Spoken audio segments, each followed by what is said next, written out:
Yo preguntaba, ¿cuál es el valor, la preponderancia de la Guerra del Pacífico en la construcción de nuestra identidad como chilenos? Gabriel, sí, me gustaría partir contigo. ¿Cómo lees, más allá del hecho estrictamente bélico, lo que significa para Chile la Guerra del Pacífico? Sí, yo diría dos cosas. Una, que tendemos a pensar que las guerras del 19 la enfrentan los profesionales de la guerra. Tenemos esa visión muy del siglo XX de que son guerras para profesionales y en estricto rigor, al contrario, son guerras peleadas en su mayoría por civiles. Eso es una cuestión, una movilización militar que va ya más allá de los profesionales de la guerra. Exacto. Lo otro es que... Y eso es importante que me lo digas porque marca al mundo civil, digamos... Los civiles están más involucrados, no son el frente interno que no participa, son movilizados al escenario de la guerra. Y es una recurrencia del siglo XIX. Lo otro es que, más que como... habría que pensar en perspectiva de larga duración la Guerra del Pacífico como la consolidación de la identidad nacional forjada por las guerras del 19, cuyo punto de inflexión crucial me parece sería la guerra contra la Confederación. Lo que hace la Guerra del Pacífico es consolidar ese como legado de la guerra contra la Confederación y sobre todo asentar una identidad nacional asentada o fundada en la distinción racial respecto al otro, un sentido de superioridad racial respecto a los vecinos del norte.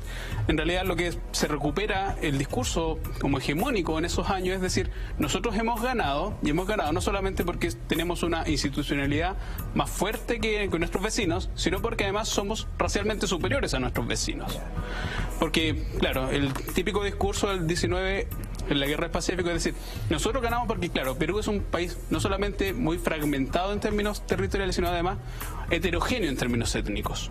En cambio, en Chile lo que nos caracterizaría como nación es que somos una sociedad racialmente homogénea. Ahí justamente nace el mito del roto chileno en la guerra contra la Confederación, que sería la exaltación del mestizaje chileno.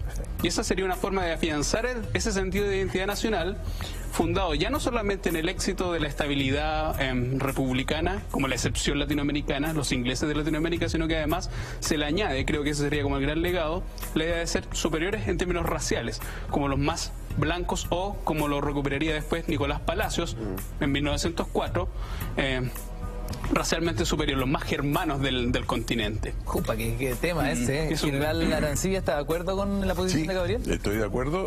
Hay autores que hablan que la Guerra del Pacífico es como el cemento de la sociedad chilena. O sea, genera esta unión y hay un aspecto muy interesante de un país tan largo como el nuestro, de que para la movilización, para la guerra, que son casi puros civiles los que van, el ejército tenía, la cifra exacta eran 2.440 hombres, era el ejército de línea en ese tiempo. Y llegamos a tener en campaña más de 54.000 y movilizamos durante la guerra más de 150.000 hombres. Eso para que te forme una idea de lo que significó esto. Ahora la pregunta es, inicialmente se movilizaban de forma obligada. ¿En qué minuto empezó la voluntariedad a ejercer un rol importante? Claro, existía primero lo que se llamaba el enganche y después cuando el enganche no resultaba era la leva.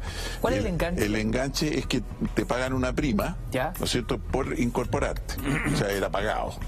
Y después como soldado recibías un sueldo, que era en ese tiempo 9, 10 pesos, que era una cosa muy, muy pequeña. Y la leva te pagaban igual, pero te llevaban obligado. Okay. Y eso pasaba... ¿Y si alguien no quería? No, yo no quiero esta pega. No, iban igual. Incluso hay una serie de historias de que tú debes conocer muy bien, digamos, que tienen que ver con la historia social de Chile, en el sentido de que se hacían mitines, digamos, donde había unos oradores espectaculares que teníamos nosotros, y además de eso, entre ellos Vicuña Maquena y otros más, ¿no es cierto?, y además de eso... bandas, se pagaban los pasajes en tren, por ejemplo, para que la gente fuera hasta Valparaíso a dejar a los familiares.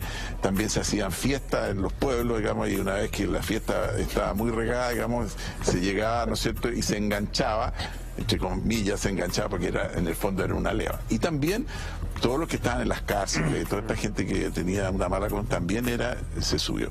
Y durante el primer periodo, toda la movilización fue, especialmente después del combate naval de Iquique, los cuarteles se agolpó a la gente, digamos, para ir. Pero a medida que fue pasando el tiempo, ese espíritu ya decayó un poco, los agricultores empezaron a quejarse que no tenían mano de obra y por lo tanto ya empezaron las primeras deserciones, que también hubo. Pero el punto, para no separarnos de eso, el punto principal es que la Guerra del Pacífico unió, fue de todos. La prensa de la época es la que más testifica esto. Y al final del tema, y eso es lo interesante, fuimos dando una imagen mucho más espectacular de lo que era. Y desde el punto de vista militar es tremendo, porque nosotros teníamos tremendos problemas. Y es lo bonito que lo que viene después de la Guerra del Pacífico es la autocrítica que se hacen los propios militares. Y de ahí nace lo que llamamos la profesionalización del ejército. Metimos tanto las patas, perdón la expresión, en algunas cosas, digamos, durante la guerra, que era necesario resolverlo. Y la forma de resolverlo era ser mucho más profesionales de lo que habíamos sido en la guerra.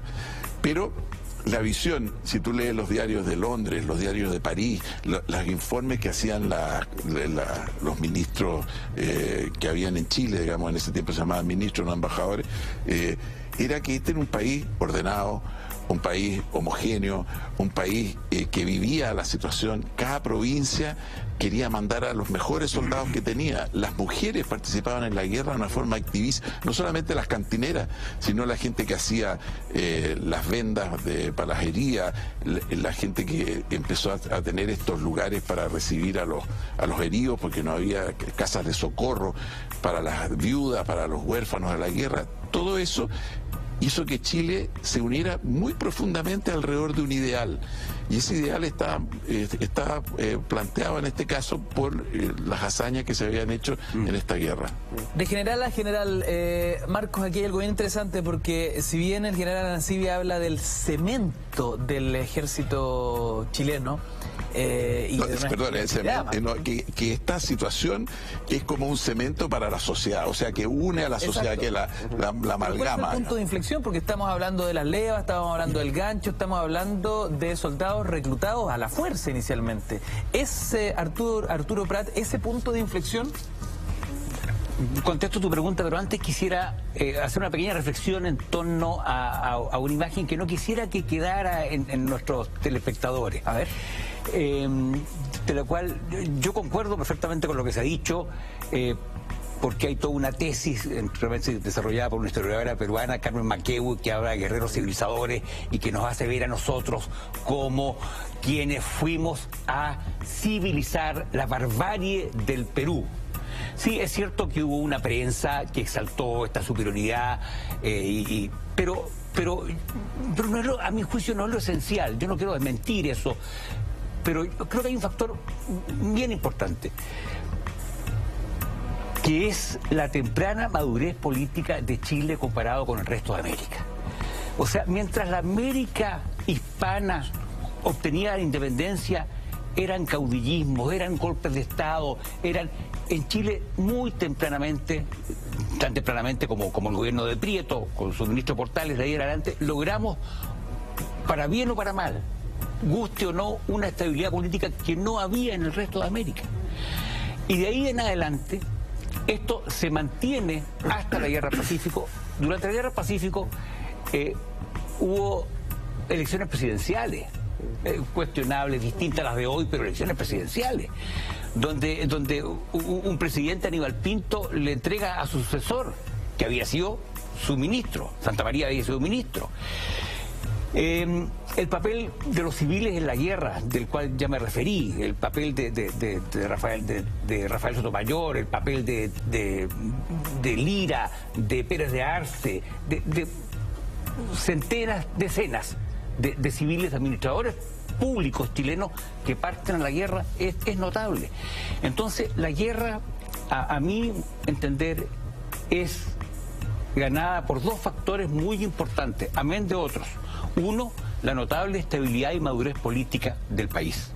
Y lo otro, la capacidad militar que tuvo un ejército de 2.400 individuos para transformar en el ejército más potente de América en solo 4 años, realizando campañas de más de 4.500 kilómetros, que es la distancia que hay entre Valparaíso y el norte de Trujillo en el Perú, nunca visto en el continente americano ni en la América entera, solo compararon las campañas de Napoleón. Bueno, entonces, a pesar de las embarradas que menciona mi